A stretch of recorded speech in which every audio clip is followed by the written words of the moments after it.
Okay, so tonight, folks, we're going to look at getting to grips with Gmail and Google Drive. So please do send your questions and anything that you have here.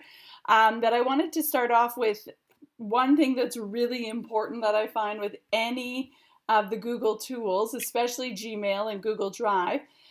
Anytime you see those three little dots or that tiny triangle, click on them because there's going to be like advanced search features or lots of awesomeness underneath them. So those are the best things to always click on and explore. You can't wreck anything, but do click on them instead of wondering what they do. So I want to start off just with message options.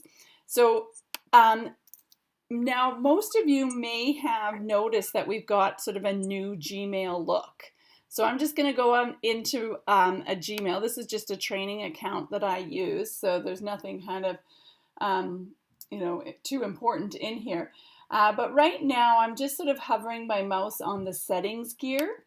And when I click on that, it says go back to classic, but I'm going to stay in the new because the reason Google always gives people a little bit of leeway with the transition, and then all of a sudden they'll say, you got to move to the new.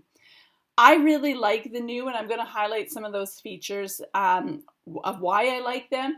But I want you to be aware that if you don't see them, you may just have to switch to yours would say switch to the new Gmail or try the new Gmail. And then if you didn't like it, you could always go back to the classic. But sooner or later, we will be forced into going to the new. So the first feature that I really like in the new are just sort of these shortcut buttons.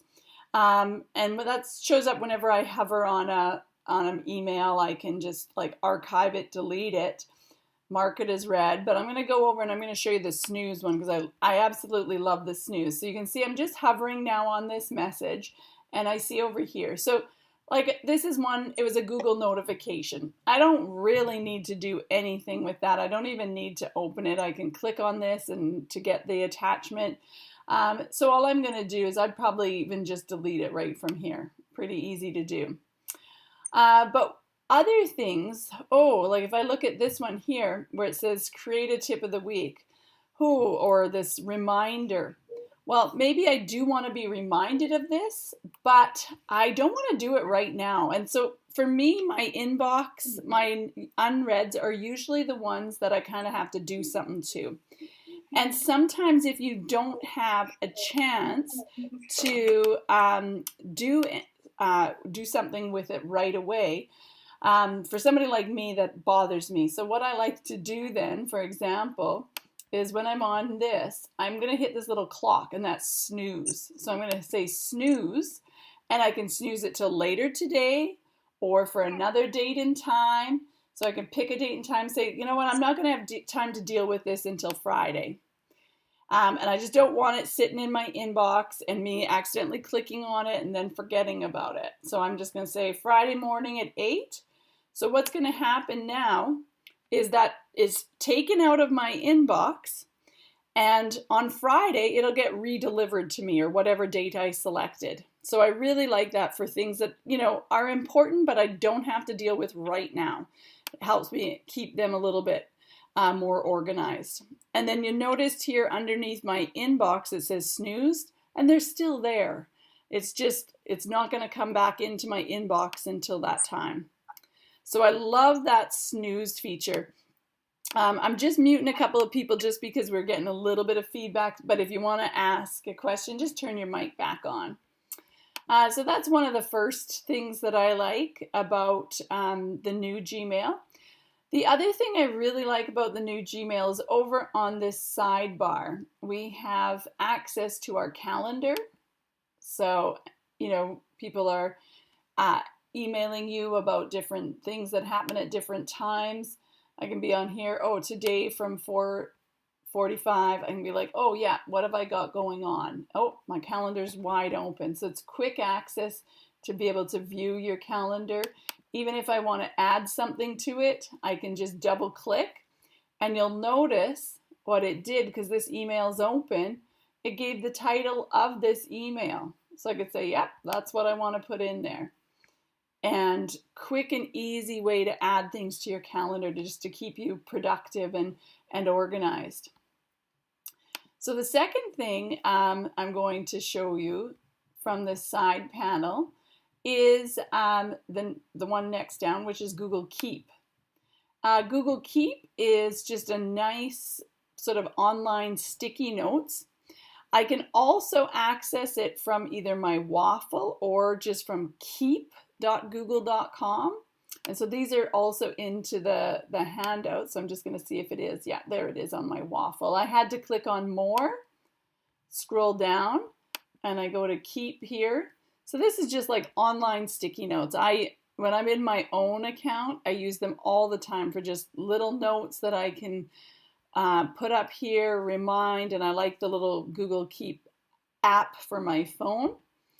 But on here, if I was like, oh, you know what, I'm just going to copy this. So I've just highlighted it. I can go edit and copy, or I could use Command C, and I'm just going to add it to a new note here. Okay. I pasted it, and you'll notice it puts a little mail down there, so it's just showing me that this is attached to an email or linked to an email, and I can just say done. Obviously, I might want to give it a better title than what I have, but really quick and easy. And so then the last tool here on the sidebar is tasks. So tasks are like a to-do list. And you can see mine's empty right now in this account. But we might want to be adding some tasks to this. So I could manually add a task. But if there's something in an email that somebody's telling me, okay, you need to get set up, I can simply grab the email and drag it over to my tasks. And of course, it doesn't want to work when I'm in my demonstration. Let's just see. There we go. So there it's added that ready, set, read. That's my task. And it also links the email so that even when I'm finished reading that email, I can bring up my tasks and have those ready. Or I could simply, if somebody emailed me and asked you to do something, I could be like, oh yeah, phone parents or whatever. Okay, and then just click on enter. So I've got my task list there. And anytime I want to access it, no matter what email I'm on, I can just click over here and bring those up. So those are a few of the new features of the new Gmail, which I really, really like. I find it really useful. And anytime you want to get rid of that sidebar panel, if your screen is small, just click on the X and you'll still have those shortcuts there. So yeah, just let us know if you do have any questions or anything about those features. And then a couple of the other things that I wanted to look at tonight, and I'm just going to scroll through a few of these just so that you know that these are on here, on those slides. A lot of people, I get questions like, I cannot find that email. I know I have it. I know I didn't delete it. I cannot find it. So there's a couple of things that you can do. And the first one is looking in this all mail folder. So by default, our inbox will only hold so many. And again, they might have our unread. And then, or we might archive them. And when we archive them, you're probably thinking like, where in the world did they go? They actually go in this all mail. So I'm just going to go back over here to my inbox. And you can see along the side, I don't see all mail, but I do see more and a tiny triangle. So remember, click, don't wonder. So if I click, I can go down, and you might even have to scroll a long ways down. But there I've got my drafts. So sometimes you're like, I thought I sent that email, and you're going, oops, it was actually in my drafts and I forgot to press send. But right underneath that is all mail. And that's where everything will show up. So yeah, you might need to be scrolling through, a fair bit to find what you're looking for. If it, especially if it's more recent. You might also see here we have our spam. So just in case somebody's like, check your spam folder, you may not see it right away so you might have to go to more and go and check your spam or your trash as well. But the other way, and I'm going to go back to my inbox, is searching. So I can search for, a person or in here. So if like, oh, I'm going to look for something from myself, from Carla Holtz. So I'm looking here and okay, it's bringing up everything that's from me. But now I'm like, oh, you know what? This is too many to look through. So again, if I go to that little tiny triangle, click on it. So you can save right in here. Okay, well, we know we want it to be from. If you knew who it was to, you could put that in it. Has the word, so I might change that, whether it was feedback. You might, if you know kind of around the time frame, you could say date within, 1 month of, and you can put in here. I'll go back a bit, and I think that might have been, there we go. I said February, and then I wanted to search. Okay, so then I need to broaden my search a little bit longer to give me some other things here, but or perhaps change my date. So here I can go back in, and I might leave the date blank and look through there. And then there we've got 4 emails. So that's one of the ways in which to search, by using those little tiny triangles. I usually find that more efficient than just putting in a keyword. Because with the keywords, if you forget what it's called, it can be tough. Or sometimes with me, I forget. I know somebody sent me an email about this topic, but I can't remember who sent it to me. So then I can at least search for the topic and the time. Okay, so that's one way to find emails. So the next thing we're going to look at is just sort of organizing your inbox. So sorting and filtering emails is what I've sort of labeled this section. And so in Gmail, we have 2 things. We have folders and we have labels. So if you put something in a folder, it actually moves it out of your inbox, which is what a lot of people like because they're trying to keep their inbox tidy. And then a label is kind of like tagging it with a word. So a label doesn't actually move it out of the inbox, but just sort of, it would search, if it was a parent email and I just labeled it with parents, anytime I search the word parent, one of those would come up. And I just put a couple messages over here. So for example, one message could have more than one label. So it might be, if I'm emailing a parent about a test that went home, I might put the labels assessment and parents. But you can move a message to one folder. So it can only live in one folder, but it can have multiple labels. So whether I search that label or move or look in that folder, it should show up for that one. So say for example here, this one here. So I've got a little bit of a message here. So I'll probably just open it up here. Now you can see up here, I've got move to the inbox. So I guess that one wasn't in my inbox right there. I got labels there, and I can mark it unread, or I've got a few little options from here. So if I did want to just label it, so you can see here, a label would just be, I'll say, oh, I don't have a label that would fit in. I'll create new. So I might just say feedback is my label. Okay, create. Okay, so now you'll see here, it's in my inbox, it's got feedback. And when I look here, that's got a label, but it's still going to show up here in my inbox. It might be a long ways down, but here it is. So it's showing feedback right there. If I actually want to move it into a folder, what I'm going to do again, and maybe I want to move all these ones that say feedback. I select them and I'm going to say move to. So that's one's up here, move to, and I look, oh, look, see, I've got a feedback option now there to move it to. So I can move it, or if I didn't have the right option, I would have said create new. Now over on the side, I've got, after my inbox, I've got a label and a folder called feedback. So those are in there and they're no longer now in my inbox. So I haven't lost them, but they've just come out of my inbox.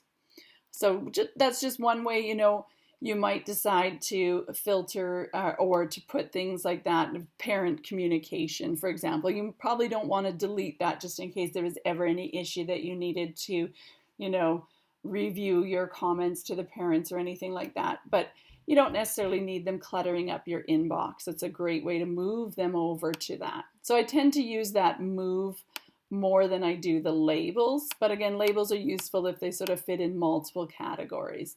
So again, that was just move, and we'll say to feedback.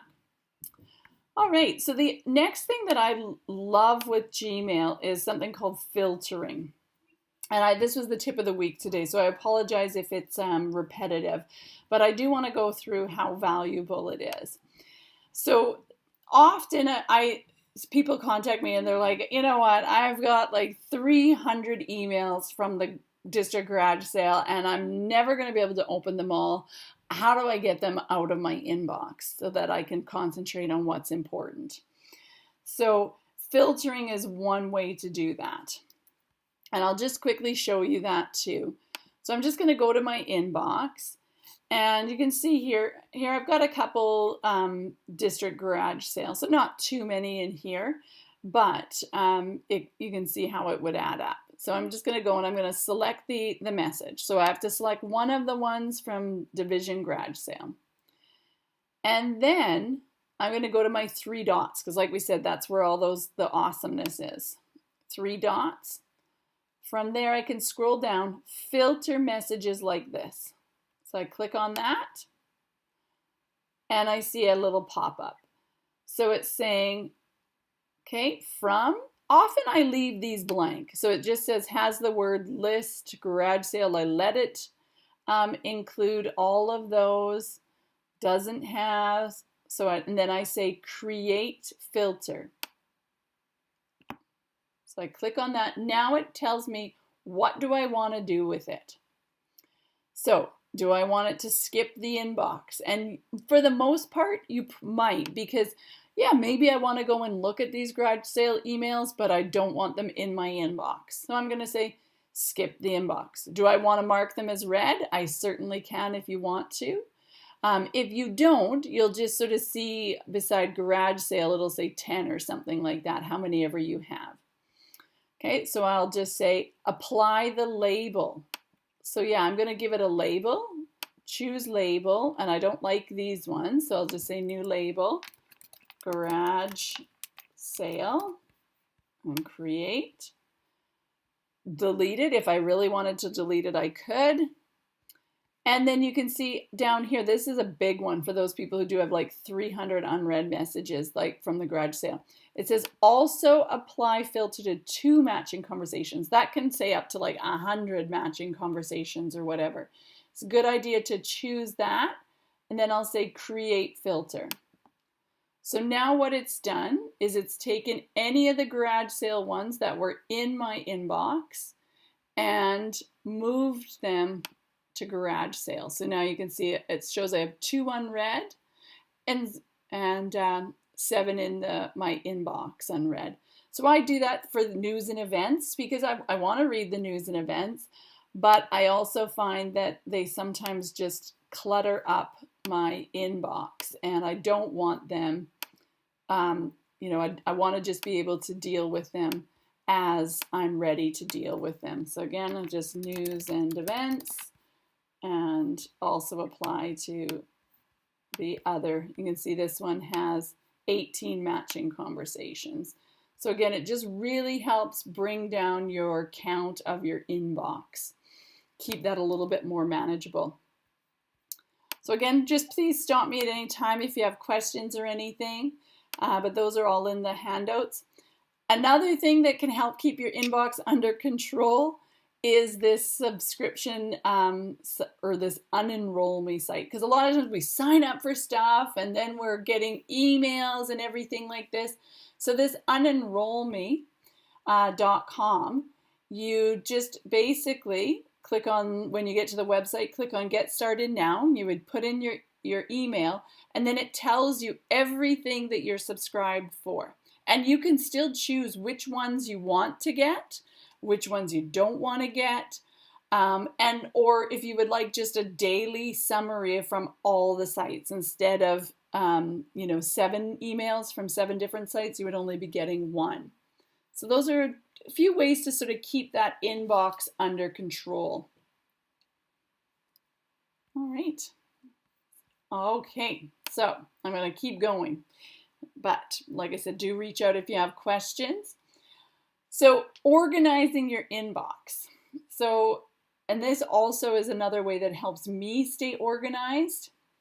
But it's important that you find a way that works for you. So the way that I like to do it may not be the same that you like to do it. So I'm just going to come here to my inbox. So right now in this email, I have it on the default view. So you can see here, it's just got the most recent at the top. And then there's a few unread. There's a couple unread down here, couple unread. All the unreads are in bold. And for me, I don't like mine to look this way, only because I prefer just to have all my unreads at the top. So I'm going to change that right now in here. So I'm going to go over to the settings, and I'm going to click on settings again. So the word settings. So it's settings and settings. And I will mention, in the general, this is where I can do my email signature. I can also put on my vacation responder, my out of office if I need to. But what we're going to look at right now is this inbox. So I'm going to click on inbox. And right now, where it says inbox type, it says default. And I'm going to click on those triangles, and it says, well, I've got some options here. I'm going to choose unread first. So I'm going to change mine so that my unreads are all at the top. And for me, that's what works well. So you can see here, I can have 2 sections. One section is unread at the top, and I can show, you can see it says show up to 5, 10, 25, 50 items. If I want to, and then I can have everything else as well. And then it also says customize. So let's just have a little look here. So I clicked on that customize. So in this one, number 2, there's an option to star messages. So I might want to have a starred section, because starred ones are ones I just don't want to lose. I just want to keep, but I don't necessarily have to file them away. So for me, this is how I usually have my inbox. And then I leave these as the defaults here. So I have unread and then starred and then everything else. So I'll just save changes and show you what this looks like. Okay, so now here I have 3 sections, all my unreads, my starred, but there's nothing there right now. So let me just read this one, and we'll add a star to it. And then we'll go back and we'll see in a second that under my starred, I have this one here. I like to collapse my starred because then it doesn't take up any space, but I've got everything else underneath it. So that for me works really well. But again, like I said, you've got to decide what works well for you.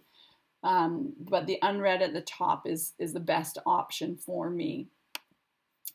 And the slides go through a few other configurations of the inbox and sort of how to do that as well. Some people prefer to use the 3 tabs with the primary, social, and the forums.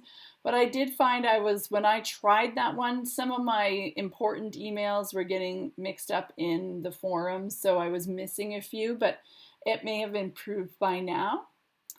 But there's also different ways just to view your Gmail. So say, for example, some people like to add a theme, or people have asked me, how do you get those colors on the back of your Gmail? And that's just here from the settings, gear, and themes. And then, you know, if you really wanted colors, some people find it way too distracting. So, but this is just how you do it if you ever wanted to. And I'm not sure if mine's going to take effect in this environment, but just while I'm screen sharing, but that's okay.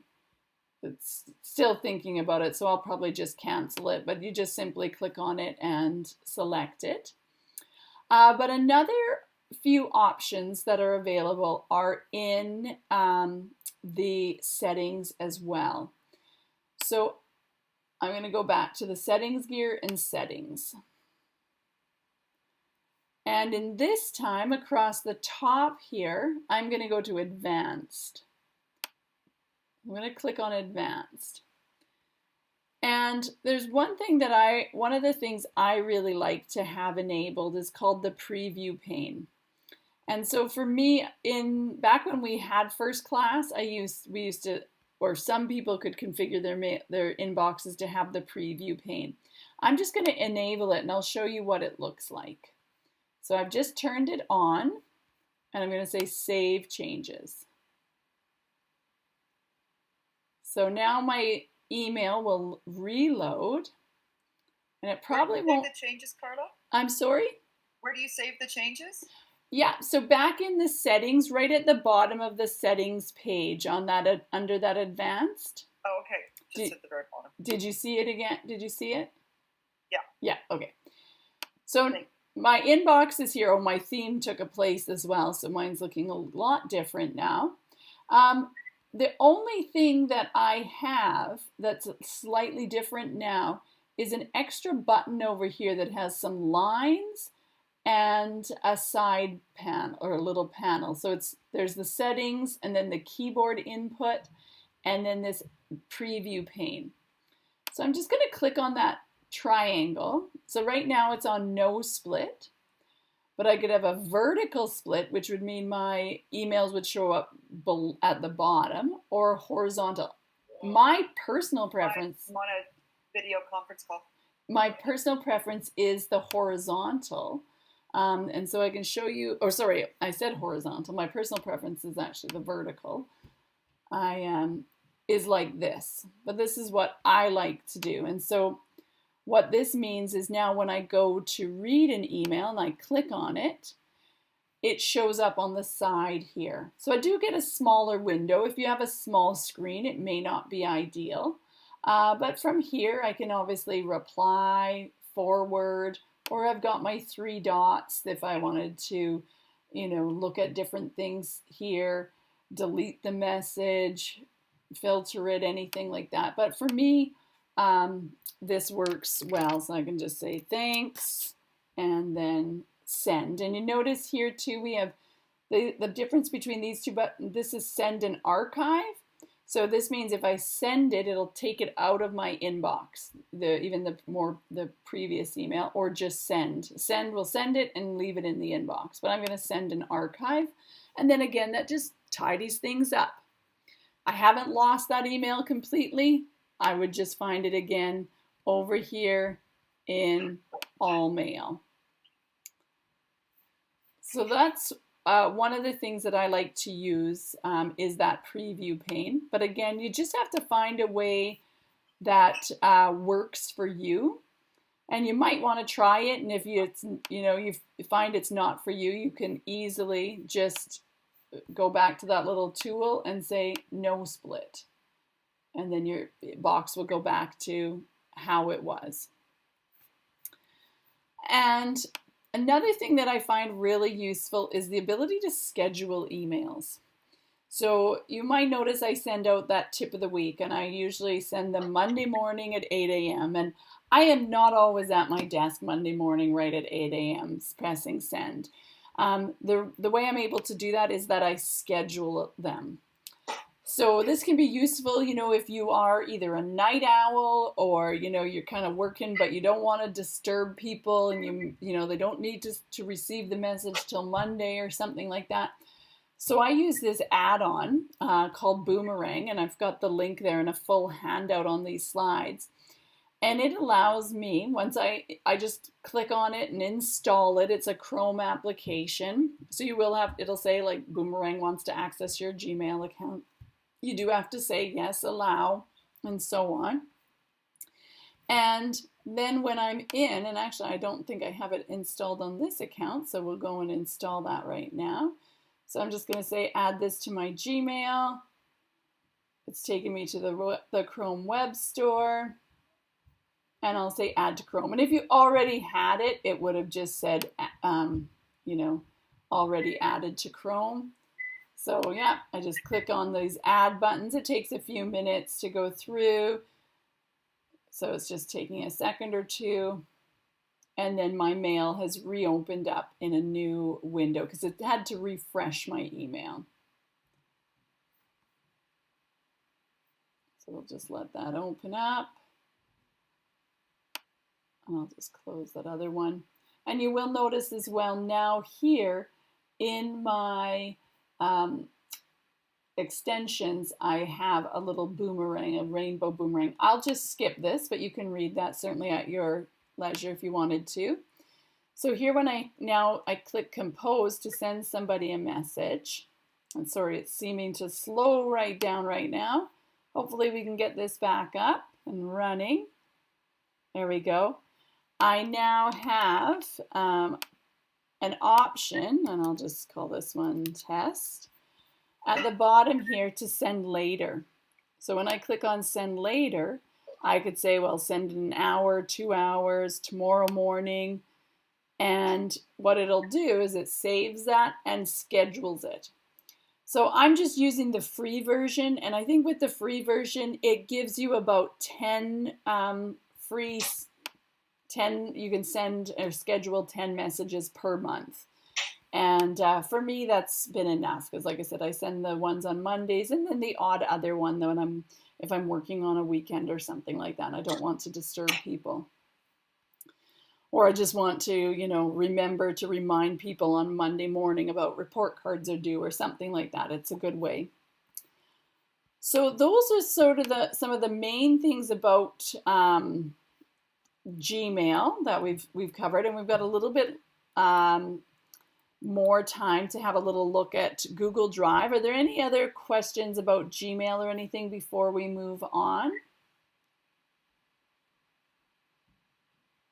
Okay, so Google Drive, and sort of the biggest thing about Google Drive, people say like, how do I organize it? What do I do? And there's a couple of trains of thoughts, and somebody once explained it to me as, well, you know, on their regular computer, they said they used to be really good about filing things away in folders, and I still recommend that. But with Google Drive, they equated it to like the magic closet. So I can simply, in my Google Drive, type in what I'm looking for, and I can decide, okay, I'm looking for this word, and I'll click on voila, and it'll bring up everything that has that word either in the title or in the document itself. So you can see this one has it in the title, but these other ones must have it inside the document. So they equated this to like a magic closet. I just tell it I want a blue shirt and brown pants, and it spews them out. So may not be the most efficient way for you to organize things, but just keep in mind when you are searching, you can certainly click on that little triangle and you can say, okay, well, I know this was a Google Doc that somebody shared with me. I can have a title if I want. I might say, well, I know it was owned by a specific person. So I could just start to type in their name there. And I'm going to take this word little out of here too. And I could say, well, location, anywhere I want to search. If you know when it was modified, if you know what a word it might have in it, you could type those in and then hit search. And it will bring up anything that meets those. So these are all things that were owned by me in this. I'm in like my training drive. So they were showing, this isn't the owner of them. But that is just one way in which to find them. But now sort of keeping your drive organized. So folders are definitely the best way to keep things organized. And you can see here we've got our quick access. Those are usually things that we've accessed the most often from this drive or most recently. And we can go on here. Now my folders right now have got very little organization in this planning drive or in this training drive that I use. But anytime I am working on a folder, you know, and if I'm thinking about my school resources, how am I going to organize them? Oops, sorry, I might just say new and folder.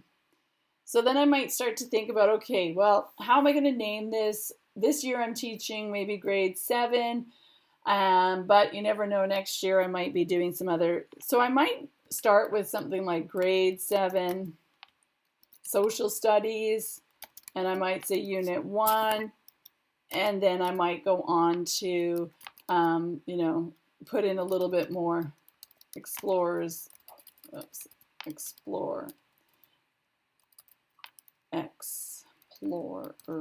assignment, and I can't spell right now. There should be an X in there. There we go. Okay, so I might decide to name it like that. I do use a lot of dashes in my naming convention, so I might actually just call this one Unit 1. Okay, and so now I've got my folder here, and then inside that folder I would likely go in and you know, either drag my documents or create, I just said a brand new one.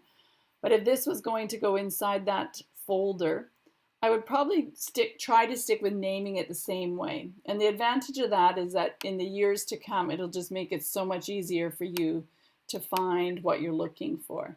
So again, I would do GR7-SS Unit 1, and then I might say, you know, Explorers assignment or whatever it was. Okay, so I'm just going to close that up, and we'll see that that assignment is in there. Now, sometimes you're going, well, you know what, I've already kind of randomly named stuff. I don't really love the way that they're named or anything like that. I would go back in, and so this one says highlights untitled. Well, a quick and easy way to rename things without even having to open the document is just press the N key on your keyboard. So I've got this selected. I just clicked once on it. It didn't open it. And if I said N, it has asked me to rename it. So vocabulary list. Okay, and maybe I would put, you know, science, whichever unit and things like that. And I could say, okay. Now, one of the things also people ask me about is the shared with me. And that can be a really tricky one. So I just clicked on the shared with me. And people are going, well, you know, my principal shared this really important document with me in this folder, but like I want to add it to my own drive, but I don't want to make a copy of it. I want it to be that folder. So we'll kind of have a little look at how you can do that. So let's say, for example, here, this folder was shared with me. So I can click on that folder, and I can do this when the folder's open too. So I'll maybe open it up first, and then you can see. So here's the folder. It was called CAMI Test. And again, one of those little triangles. So I can click on it, and you can see here, and this one might already be, was a poor example. It was already added to my drive. So I'm going to go back and do, let me see if this is, oh, there we go. So this one wasn't. So I can go up here, go to the triangle, and then one of my options here says add to my drive. So that's how I get something that somebody has shared with me to show up when I click on my drive. So this says test class Jane Snow. I'm just going to say add to my drive. I can organize it and choose for it to go into a different folder if I want it to. I won't do that right now. I'll just click X. But now when I go into my drive, I have test class Jane Snow. So even though that's something, I'm not the owner of it, it says Carla Holt is and not me, that will show up in my drive because I've added it. So that's an important thing to do often with things that you don't want to lose, where people have shared with you. So, class view. And again, I can do it from the 3 dots over here too, if I haven't already, and this one might already be done, but we'll see. Yeah, and this one is already added because it was inside that other folder. But again, and you can see right up here, I clicked on this one. I've got that drive sign plus a plus sign. It automatically adds it to my drive, and then I can organize it. Couple of things about folders and things like that too. If I'm working with a team of a group of people, and we share this whole folder, so if I shared it with, I'll just share it with a test. I don't know, maybe there we go. Let's share it with test student. So obviously we've got the options that they can organize, add, and edit, or just view only. But I'll keep this one as organize, add, and edit. I'll click send. But now anytime, if I want to, we're working on multiple numbers of documents, I would often just make sure I'm in that folder, and then that's where I would go new, and I would decide what I'm going to create so that it stays inside that folder. Those are just a few ways to keep things organized, and so that you don't have to keep sharing individual documents with somebody. You just share the one folder first, and then everything that you put inside that folder is automatically shared with them. So you can just say, go and check out our shared folder if you're looking for that.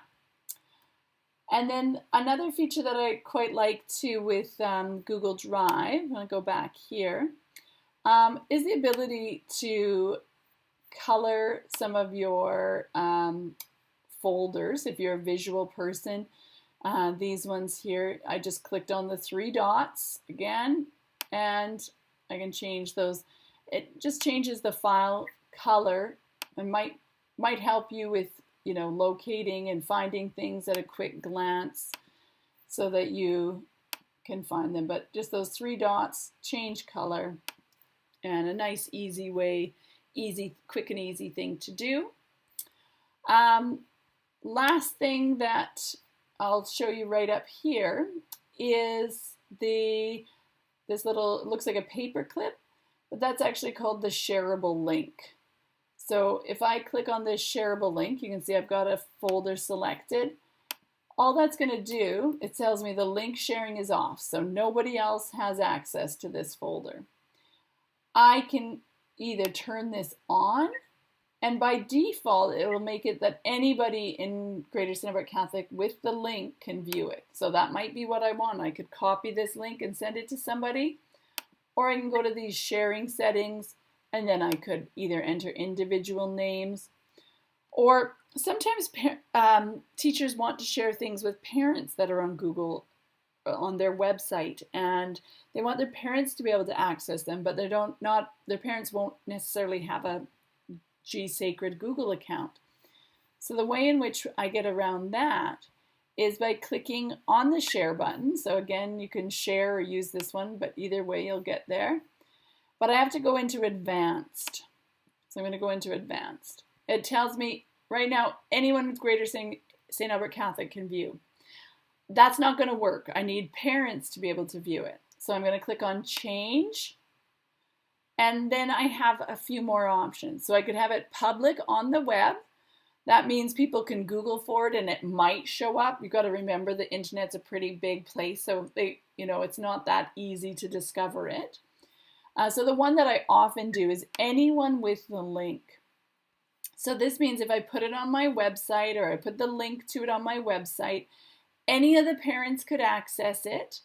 And you want to make sure too, well, they can view only. Unless, of course, you did want them to be able to edit it. but I'm just going to say can view only. And then I'll hit save. So that would be what I would use for parents. Anyone who has the link can view.